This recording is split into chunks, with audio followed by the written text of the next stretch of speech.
बिस्मिल्लाहिर्रहमानिर्रहीम। अस्सलाम वालेकुम। This is Mohammad Hamza. आज की ये वीडियो कराची यूनिवर्सिटी की एंट्री टेस्ट के बारे में। कराची यूनिवर्सिटी के एंट्री टेस्ट में 20 मार्क्स की जो जनरल नॉलेज आती है वो सबसे ज़्यादा परेशान करती है स्टूडेंट को। क्यों परेशान करती है? क्योंकि हमारा कोई बैकग्राउंड होता नहीं है। काफ़ी सारे स्टूडेंट इसलिए भी कंफ्यूज रहते हैं कि सर इतनी ज़्यादा जनरल नॉलेज उसमें से पेपर में आता क्या है। तो देखें, मैंने इस वीडियो के अंदर जनरल नॉलेज को तोड़ दिया। डिफरेंट पार्ट्स के अंदर मैंने इसको डिवाइड कर दिया है। वो ऐसे पार्ट्स हैं जिसमें से सवाल लाजमी बनता है। अब देखें, जनरल नॉलेज में सबसे पहले पाकिस्तान अफेयर्स में से सवाल आता है। ठीक है, फिर current affairs, religion, world geography क्या है, everyday sciences, Sufis and cents के बारे में बात करता है, राइटर्स और फेमस बुक्स के ऑथर की बात करेगा वो। सही।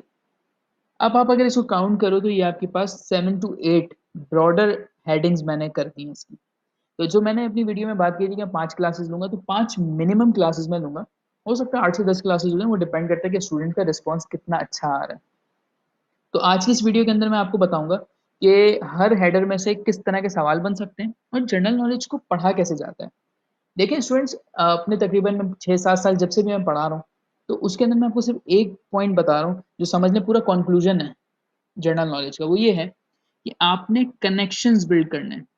अगर तो आप ये बात समझ गए कि कनेक्शंस क्या होते हैं, फिर तो आपके लिए कोई मसला ही नहीं है। ठीक है, अब कोशिश करते हैं कि हम देखें कि सवाल किस तरह के आ रहे हैं पेपर के अंदर। अच्छा जी, सबसे पहले आपको पाकिस्तान का पता होना चाहिए। जैसे the most populous province, populace मतलब आबादी के लिहाज से सबसे ज्यादा आबादी जो है वो किस सूबे के अंदर पाई जाती है, तो वो पंजाब में। ठीक है, इसी तरह से देखिए, जब आप मोस्ट पॉपुलर यानी ज्यादा पढ़ेंगे तो उसके साथ आपने लाजमी कम वाले को भी याद रखना है। किसी भी चीज का अपोजिट आप याद रखो, आपको जल्दी याद हो जाता है वो। फॉर एग्जाम्पल, मोस्ट पॉपुलस सबसे ज्यादा आबादी, लीस्ट पॉपुलस सबसे कम आबादी कहाँ है? बलूचिस्तान में। लेकिन एक बात याद रखें कि बलूचिस्तान जो है वो रकबे यानी कि एरिया वाइज जो है सबसे बड़ा आपका प्रोविंस है। ठीक है, स्मॉलेस्ट प्रोविंस यहाँ पे NWFP मेंशन है, जिसको आप KPK कर सकते हो। ठीक हो गया। ये जो स्क्वायर किलोमीटर है ये आप गूगल से देख लेना, जो रिसेंट होगा। यहाँ मेंशन है द मोस्ट मॉडर्न सिटी, कौन सी है? इस्लामाबाद। अच्छा, इस्लामाबाद को हम कैपिटल ऑफ पाकिस्तान कहते हैं, लेकिन क्या आपको पता है कि इस्लामाबाद शुरू से पाकिस्तान का कैपिटल नहीं था? लाइक 1947 में जब पाकिस्तान ने इंडिपेंडेंस हासिल किया था, तो उस टाइम कराची जो है वो आपका क्या था? कैपिटल था। तो ये आपसे पूछ सकते हैं, कराची जो है तकरीबन 20 सालों तक आपका कैपिटल रहा, और 1967 में इस्लामाबाद आपका कैपिटल बन गया था। तो इस तरह से आपने चीजों को लिंक करना है। अच्छा जी, अभी हमने बात की पंजाब बलूचिस्तान की। अगर मैं आपसे पूछूं कि भाई पंजाब किस डायरेक्शन में है, अगर विद रिस्पेक्ट टू पाकिस्तान हम देखें, तो किसी भी चीज को आपने देखने के लिए आपने सबसे पहले इसको नॉर्थ साउथ ईस्ट वेस्ट में तोड़ना है। ठीक हो गया। उसके बाद आप इसको प्लेस करें तो आपको पता चल जाएगा भाई कौन सा रीजन कहाँ मौजूद है, और इससे भी सवाल बन सकता है। ठीक है, अभी आपसे पूछा जा सकता है भाई सी पैक, आप सबने नाम सुना होगा। सी पैक की फुल फॉर्म क्या है? China Pakistan economic corridor. CPEC जो है उसका जो मेन पॉइंट है वो क्या है? गवादर। और गवादर कहाँ पे लाई करता है, या कौन सा प्रोविंस है जिसके अंदर गवादर आता है, या गवादर की नेबरिंग कंट्रीज कौन सी है? तो देखें, एक बात से कितने सारे एमसीक्यूज बन जाते हैं, तो हमें इसके ऊपर बहुत फोकस करना होता है। नेक्स्ट इज कोल्डेस्ट सिटी, यानी सबसे ज्यादा सर्दी कहाँ पे पड़ती है? दैट इज जियारत। इसी तरह से रेनियस्ट सिटी कहाँ? रावलपिंडी। हॉटेस्ट प्लेस पाकिस्तान में कौन सी? जैकबाबाद। लॉन्गेस्ट रिवर हमारा इंडस रिवर है। और जब लॉन्गेस्ट पढ़ेंगे तो साथ में आपने शॉर्टेस्ट भी पढ़ना है। शॉर्टेस्ट कौन सा? आपका रावी।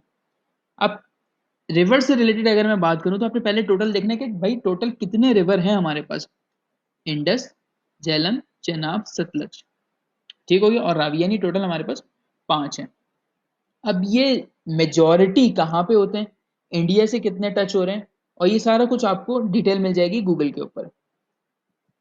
मजीद अगर देखें, आप डैम की बात कर लें कि लार्जेस्ट डैम कौन सा है, देखें लॉन्गेस्ट और लार्जेस्ट दोनों रिवर आपके कौन से? इंडस ही है।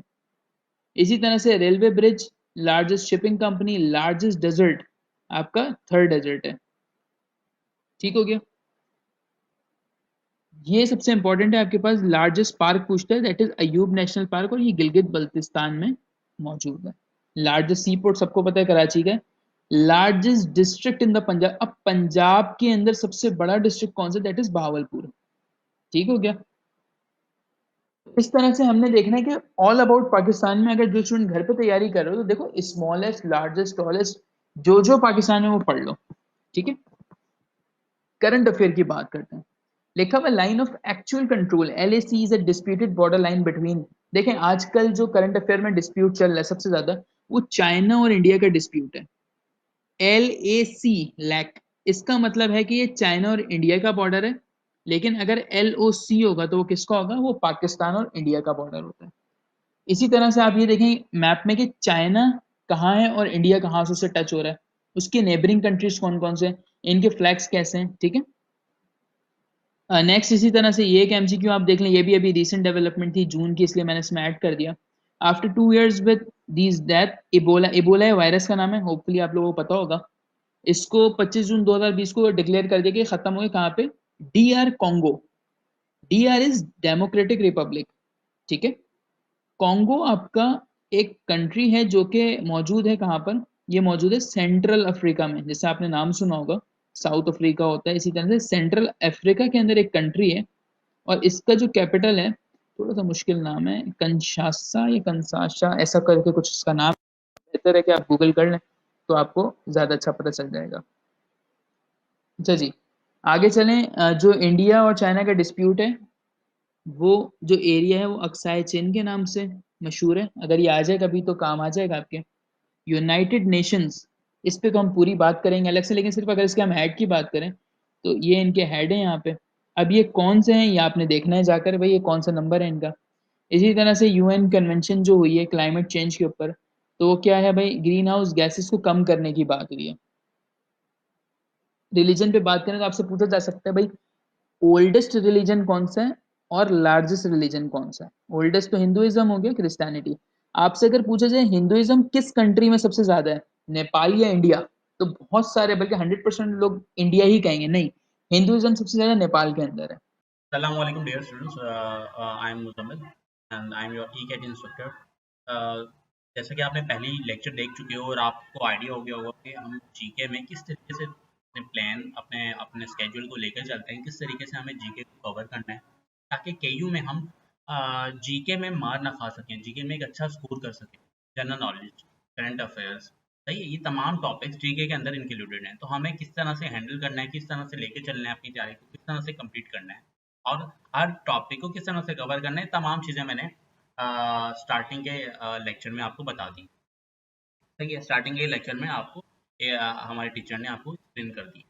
अब मैं आपको एक्सप्लेन कर देता हूँ कि मैं ऑफर क्या क्या कर रहा हूँ और मेरे कोर्स में क्या क्या चीज़ें इंक्लूडेड है। तो अगर मैं बात करूँ जीके बैच 23-24 में, अगर मैं बात करूँगा तो इसमें देखें, अच्छा फर्स्ट ऑफ ऑल ये आपको दो शो हो रहे होंगे, एक जीके जनरल नॉलेज और जीके बैच 23-24। ये हमारा जनरल नॉलेज वाला जो बैच है, ये भी 23-24 का ही बैच है, बट ये ऑलरेडी फुल हो चुका है। स्टूडेंट्स ने इतना ज़्यादा इनरोल किया, इतना अच्छा रिस्पॉन्स आया कि ये क्लास ऑलरेडी फुल हो गई। तो अब हम इस क्लास के ऊपर हमारी सेकेंड बैच अभी चल रहा है। तो लेक्चर्स होते किस तरह के हैं देखें। सबसे पहले जनरल नॉलेज के फर्स्ट लेक्चर आ गया नेशनल थिंग्स के बारे में। मैं लेक्चर खोल के नहीं दिखाऊंगा obviously, due to obviously privacy reasons, और it is a paid course. Basic info of computer देखें, हेडिंग वाइज स्प्लिट किया गया हर चीज़ को। Pakistan affairs, static and dynamic difference, oceans, continents, religion and world geography, works, सोफीज, एवरीडे ऑफ साइंस, और ये पूरा एक सिनेरियो हमने क्रिएट किया हुआ है। अगर मैं इसी तरह फिजिक्स की बात करूँ तो फिजिक्स में भी हम ये हमारे लेक्चर्स और रिकॉर्डेड लेक्चर्स अपलोडेड हैं। प्रोजेक्टाइल मोशन, ग्रेविटेशन और एंड सो ऑन। इसी तरह मैं अगर केमिस्ट्री की बात करूँ तो केमिस्ट्री में भी ऐसे ही है। सही है जी। अच्छा, अभी आप ये देख रहे होंगे कि सर आपने तो बड़े कम लेक्चर्स अपलोड किए हैं। तो बेटा इसका एक रीज़न ये है कि देखें, रिकॉर्ड लेक्चर्स आपको तमाम रिकॉर्ड लेक्चर्स मिलेंगे। जनरल में आपको थोड़े ज़्यादा दिख रहे थे, उसका रीज़न ये है कि हम लोग जनरल नॉलेज के ऊपर ज़्यादा फोकस कर रहे हैं अपने कोर्स में। अच्छा, बाकी रिकॉर्ड लेक्चर्स में अगर एक साथ प्रोवाइड कर दूंगा ना आप लोगों को, साथ में सब रिकॉर्ड लेक्चर एक साथ प्रोवाइड कर दूंगा, तो आप क्या करोगे, आप देखोगे यार इतने सारे लेक्चर्स, तो आपका इंटरेस्ट लूज हो जाएगा, आप नहीं पढ़ोगे। तो इसलिए आपको 2-3 रिकॉर्ड लेक्चर्स प्रोवाइड किए गए, और जब आप इनरोल करते हो तो आप 2-3 रिकॉर्ड लेक्चर्स देखोगे, उसके बाद फिर विद रिस्पेक्ट टू टाइम 1 दिन बाद 2 दिन बाद दोबारा नया लेक्चर अपलोड हो जाएगा। जिससे क्या होगा, आपके पास नोटिफिकेशन आएगा और वो नोटिफिकेशन आपको एक तरह का रिमाइंडर दिलवाएगा कि यार मुझे मेरा केयू का कोर्स मुझे कंप्लीट करना है, मुझे तैयारी करनी है। दोबारा आप गूगल क्लासरूम पर जाओगे, ओपन करोगे और उस रिकॉर्ड लेक्चर को कंप्लीट करोगे। सही है। इसी तरह हमारे इस कोर्स में इंक्लूडेड रिकॉर्डेड लेक्चर्स हैं, लाइव सेशंस हैं, टेस्ट हैं, मॉक टेस्ट हैं। तो इसमें मैं आपको एक फ्लो बता देता हूँ कि हमारे पहले सबसे पहले होता क्या है। हमारे पास सबसे पहले रिकॉर्डेड लेक्चर्स हैं, सही है। फिर हमारे पास लाइव सेशंस हैं, के अलावा हमारे पास जीके का जो कंप्लीट कोर्स है उसमें regarding specific notes regarding test, सिर्फ टेस्ट से रिलेटेड वो नोट्स होंगे, टेस्ट से रिलेटेड वो नॉलेज, वो नोट्स प्रिपेयर करके आपको शेयर किए जाएंगे जिनसे टेस्ट आ सकता है। तो एक तो ये चीज आपको समझनी है कि जीके का कोर्स बहुत बड़ा कोर्स है, बहुत कोई छोटा कोर्स नहीं है, बहुत बड़ा कोर्स है। तो आप एक बच्चा जो कि बगैर किसी कोर्स की तैयारी कर रहा है तो वो किसी भी डायरेक्शन में निकल सकता है। तो हमने वो डायरेक्शन स्पेसिफाइड की हुई हैं और उन्हीं स्पेसिफाइड डायरेक्शन के अकॉर्डिंग हमने अपने नोट्स भी प्रिपेयर किए हुए हैं। तो अगर आप नोट्स भी बनाओगे ना खुद बैठकर तो आपको बहुत टाइम लग जाएगा, जिसकी वजह से आपका तैयारी पर इफेक्ट होगा, इम्पैक्ट आएगा। तो आप नोट्स बनाने में भी आपका टाइम कंज्यूम होगा। तो आपको बने बनाए नोट्स प्रोवाइड कर दिए गए जीके के पूरे कोर्स के, चाहे वो कंप्यूटर साइंस की बेसिक इन्फॉर्मेशन के हों, करंट अफेयर्स के हों। अच्छा, अब आप चीज सुनिएगा, करंट अफेयर्स में भी बहुत सारी चीजें हैं, उनके भी नोट्स आपको प्रोवाइड किए जाएंगे। इसके अलावा आपके पास टेस्ट होंगे, ठीक है। अब ये वीकली टेस्ट भी हो सकता है स्लैश 3 days बेस्ड टेस्ट भी हो सकता है, सही है।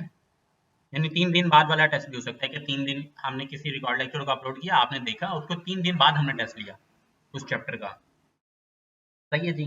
मॉक टेस्ट होंगे at the end, mock test होंगे at the end of course. कितने होंगे मॉक टेस्ट? ये होंगे दो मॉक टेस्ट होंगे। और एक्सपेक्टेड लास्ट में होंगी एक्सपेक्टेड वीडियोस, एक्सपेक्टेड लेक्चर्स, वो वीडियोस जिनमें हम सिर्फ एमसीक्यूज बताएंगे, बेटा ये एमसीक्यूज कर लो।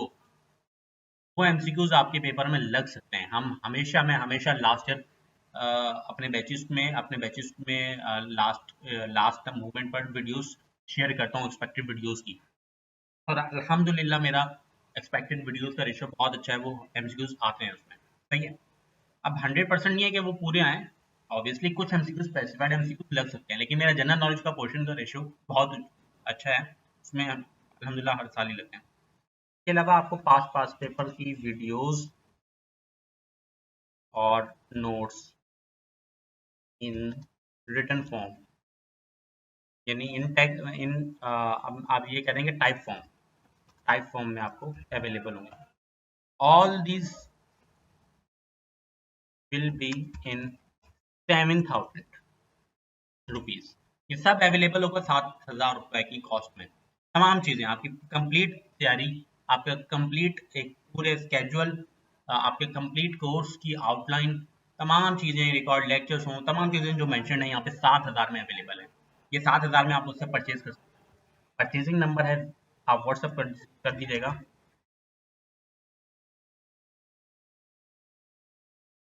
ये इस नंबर पे आप मुझसे कांटेक्ट कर सकते हो और परचेज कर सकते हो। लेकिन प्लीज इसमें कोई भी 1 रुपए का भी डिस्काउंट नहीं होगा, क्योंकि ऑलरेडी लिमिटेड फीस है। आप यहाँ से सपोज करें यार, मैंने तमाम रिकॉर्ड लेक्चर्स में खुद कवर नहीं कर रहा, केमिस्ट्री में खुद कवर नहीं कर रहा, मैथ कवर कर रहा हूँ, इस तरह से डिफरेंट सब्जेक्ट कवर कर रहा हूँ, लेकिन मुझे डिफरेंट टीचर्स भी तो रखने पड़ रहे हैं जो आपको गाइड कर सकें, आपके लिए रिकॉर्ड लेक्चर्स बना सकें, आपके लिए टेस्ट ले सकें, लाइव सेशन अटेंड कर सकें। तो मुझे उन्हें भी पे करना होगा।